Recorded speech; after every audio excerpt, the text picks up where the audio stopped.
सुप्रभात। जय मसीह की। आज का वचन आपके बच्चे का पहला स्कूल।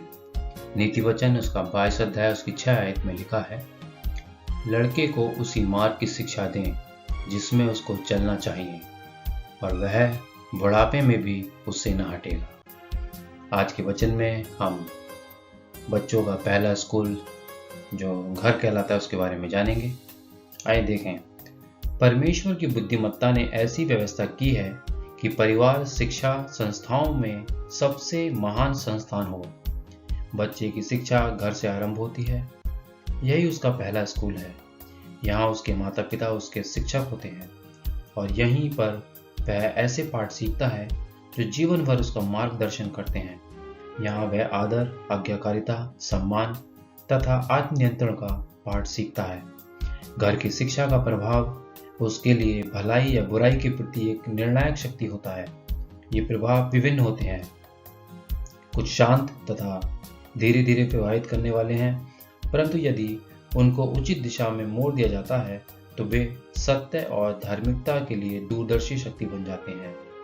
परिवार को एक ट्रेनिंग स्कूल की दृष्टि से देखा जाना चाहिए, या जहां आप अपने बालक को घर, समाज तथा चर्च या कलीसिया में अपने कर्तव्य का पालन करने की ट्रेनिंग दे रहे हैं। आज के बच्चों और किशोरों पर भावी समाज निर्भर है और ये बच्चे क्या और कैसे होंगे यह घर पर निर्भर है। घर पर उपयुक्त शिक्षा का अभाव रोग, दुर्दशा और अपराध को जन्म देता है, जो मानवता के लिए एक श्राप है। यदि घर का जीवन शुद्ध और पवित्र होता है, यदि बच्चों को जीवन के दायित्वों और खतरों के संबंध में उचित शिक्षा दी जाती है, तो आज संसार में कितना भारी परिवर्तन दिखाई देता। माता पिता को सांसारिक प्रथाओं, कार्य व्यापार, नीति कथन तथा आधुनिक फैशन को अपने ऊपर प्रबल नहीं होने देना चाहिए। इससे बच्चे की उचित शिक्षा में व्यवधान उत्पन्न हो जाता है। आज संसार में इतनी बड़ी बुराई जो देखने में आती है, उसका सबसे बड़ा कारण यह है कि माता पिता अपने ध्यान को दूसरी बातों पर केंद्रित रखते हैं जिनको वे अधिक महत्वपूर्ण समझते हैं और बच्चों को पूर्णतः उपेक्षा कर देते हैं।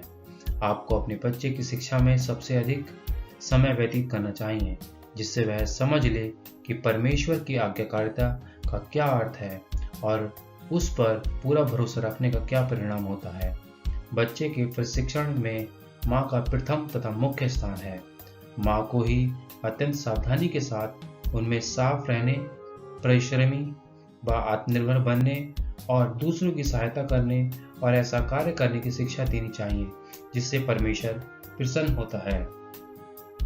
माता पिता को अपने बच्चों को परमेश्वर का भय मानने और उसे प्रेम रखने की शिक्षा देनी चाहिए। माता पिता अपने बच्चों के स्वास्थ्य और चरित्र के विकास के लिए भी जिम्मेदार हैं। किसी दूसरे पर यह कार्य नहीं छोड़ा जाना चाहिए।